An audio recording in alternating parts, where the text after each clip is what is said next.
Guests behaving badly. On arriving at the APEC summit in China, President Obama strolled into the summit chewing gum. The president chews nicotine gum, so he's not jonesing for a cigarette. But how did the Chinese view his gum chewing? As gauche. Also at the APEC summit, Russian President Vladimir Putin draped a shawl over the shoulders of the First Lady of China, who, by the way, quickly slipped it off. How did the Chinese view this shawl draping incident? Not as chivalrous, but as flirtatious? Question, does President Obama and President Putin need to remember the old adage, when in Rome, do as the Romans do? Eleanor Clift, you get the point? Yeah. They weren't in Rome. I think everybody's going to get over it. Minor infractions. I'm not concerned. How about the chewing of the gum?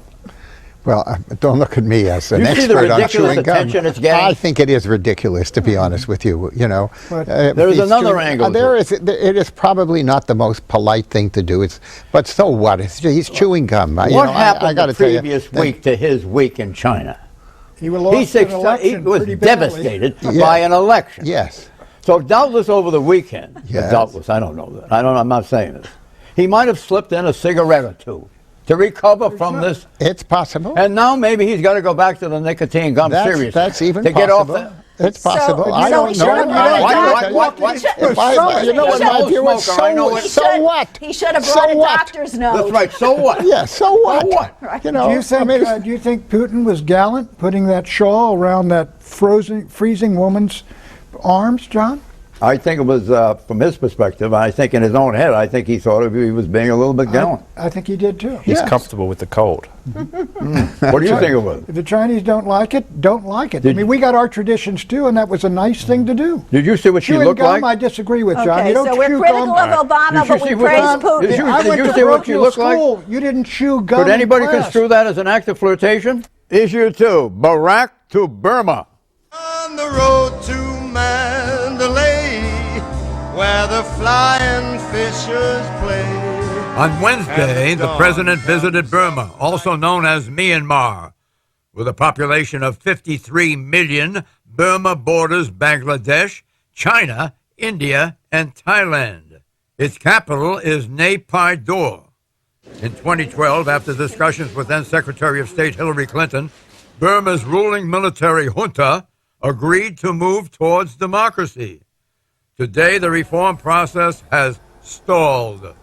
Political freedoms in Burma remain limited, and the country is racked by sectarian hostilities. Question, can President Obama salvage democracy in Burma? Mort?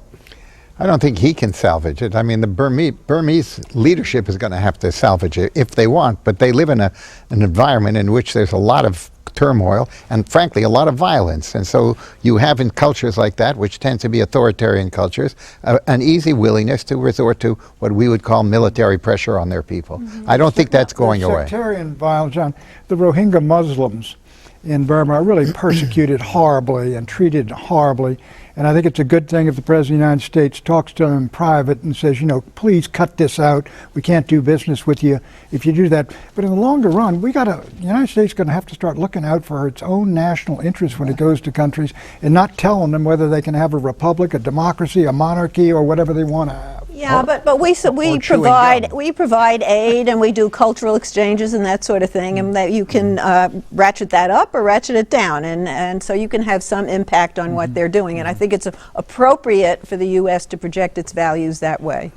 Can he? Yeah, I think he can. You know, the leadership of Burma have a lot more to gain from joining the community of nations in the area of democracy and expanded trade, economic. My uncle was just there. It's a beautiful country, so there's a huge opportunity for tourism, for example. Right. The president needs to make that clear to them. And the opposition leader, Aung San Suu Kyi, is an icon to American women, and so she's forbidden to run for president because they wrote something into the Constitution if you have some relationship with a foreign country. And her two sons. And her two sons have British passports. She has been criticized because she didn't speak up for the Rohingya either. Nobody even dares mention their name. It's so sensitive. There's actually a say their name hashtag in this country to actually speak of the problem, and the president did mention them in the press conference and presumably was tougher in private. How did the American public react to the president's trip, in your view, Eleanor? I think anybody who is paying attention is cheering, especially people who care about the environment and progressives, and also, again, Democrats who felt like the election didn't go well. They're looking at this president. He's not afraid to exercise his power on the world stage, and he's also exercising it here at home. He's really defining the next 2 years with immigration reform, climate change, and net neutrality. Who knew that was going to be such a big issue? So. The president is much more emboldened, I think, than certainly the Republicans thought he would be. Here is an oddity, a polling oddity, I think. The day after his breakthrough deals with China were announced, Gallup tracked his approval rating dropping by 1%, while his disapproval rating went up by 1%. He now stands at 41% approval and 53% disapproval in the Gallup polling. Can you believe that? Well, I can believe it, but I think there is an issue, though, with the American people don't tend to, unfortunately, pay as much attention as perhaps we should to foreign policy. I mean, we'll be interested to see what happens when the president returns with that polling data. But really, the tangibles. My concern, again, is that we don't, is the climate change or Burma, China on the security side.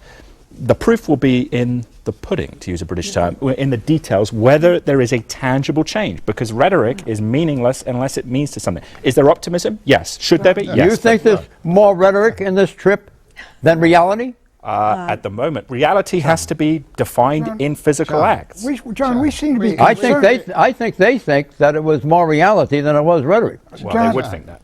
Well, look They would?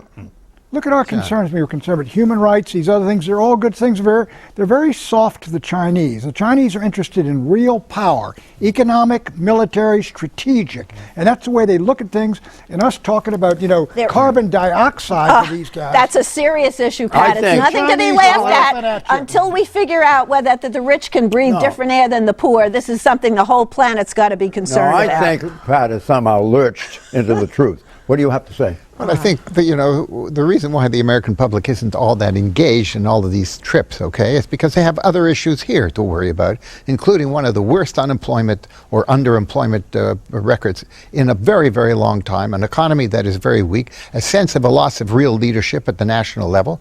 I mean, why should they get so concerned over whether somebody's chewing gum or not? I mean, with all due respect, and I take your point, Pat, there are real issues here that is going to keep the American public focused, and that's the right way to do it. Issue 3, battle for the net.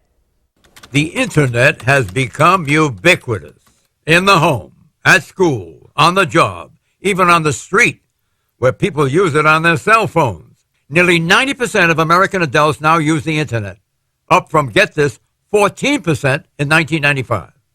It's hard today to imagine a world without the internet. But is the internet, as we know it, subject to change?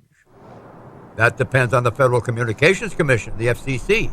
The agency, which, get this, makes decisions independent of the president and Congress, has signaled that it would allow big telecom and cable companies which provide internet access to millions, like Verizon and AT&T, to charge higher fees to internet companies to ensure their content is delivered to consumers faster. Those companies, hypothetically, would pass on those higher fees to consumers. In other words, the internet of the future might be turned into a two-tiered system where those who can afford it, big internet companies, and wealthier consumers, will be on an internet, quote-unquote, fast lane, while smaller companies and non-wealthy consumers will have to settle for an internet slow lane. Well, the idea of faster and slower lanes and higher fees isn't sitting well with many internet companies like Netflix, Reddit, and Tumblr that provide content to consumers. Neither is it sitting well with many consumers who flooded the FCC website with nearly 4 million comments, many of those comments exhorting the FCC to uphold the principles of, quote-unquote, net neutrality. That is, all content and data on the internet should be treated equally accessible, and at the same speed. A level playing field. One notable advocate of this net neutrality, President Obama, who weighed in big this week. And that's why I'm urging the Federal Communications Commission to do everything they can to protect net neutrality for everyone. They should make it clear that whether you use a computer, phone, or tablet, internet providers have a legal obligation not to block or limit your access to a website. Question: what does President Obama want the FCC, Federal Communications Commission, to do to ensure net neutrality? Ellen. Well, net neutrality means you don't pick winners and losers, and the president wants the FCC to regulate the internet like a utility. In other words, it's equal to all. And Ted Cruz, a Republican, has said that what Obama wants is Obamacare for the internet. And he's got to wage a fight on behalf of the big telecoms. I mean, this is basically a fight between, Google and Comcast. And, which side do you want to be on? And 80% of conservatives are for net neutrality. I mean, it's basically just a handful of of companies like Comcast that are on the other side. And and it's about regulation, which usually Republicans don't like, but in this case they seem to want more of it. I asked a learned friend what he thought of this. This is the answer. This is an imperial presidency, from granting legal status to millions of illegal aliens by presidential decree, to claiming the internet as a public utility, to unilaterally committing the U.S. to drastic carbon reductions without congressional consent. The Obama presidency knows no bounds. What do you think of that? Well, I have some sympathy for that point of view, and I think it's pretty far away from the presidential mantra or the campaign mantra in 2008, change you can believe in, that he wouldn't be more of an imperial president. I think the real issue with net neutrality, though, is that a lot of people don't, quite frankly, understand it. And the broader concern that I have is that ultimately, if you are looking towards the future with investment by the ISPs, the providers of the internet, you need to give them a financial incentive to do that. If you don't, you're going to see a depreciation, and we may lose a lot of economic opportunity because we don't have the infrastructure, because there's not the incentive to develop. What do you think, Mark? No, I agree with that completely. I think that is going to be a major issue, which is how do you keep a lot of the evolving technologies and uses of the internet. They're going to come out of the major companies in one form or another, and a lot of that is now going to be taken away from them. I think Tom is dead right. There's no doubt Barack Obama, the president, I think, has got a very popular position. Right. But if you want, look, you've got to have high speed for some of these things. So I think you got to find a balance between the two. False prediction. President Obama will grant executive amnesty to 4 to 6 million illegal aliens living in the United States. Yes or no? Yes, and it will split the Republican Party apart. Oh, I can't improve on that, Pat. But I would say it's not executive amnesty, it's work permits for people who are here. Yes, I think he will, but I don't think it will split the Republican Party. I think by the next election, 2016, there will be coalescing. Yes, he will, and I think it will not do the Democrats any. Rogan is right. Bye-bye.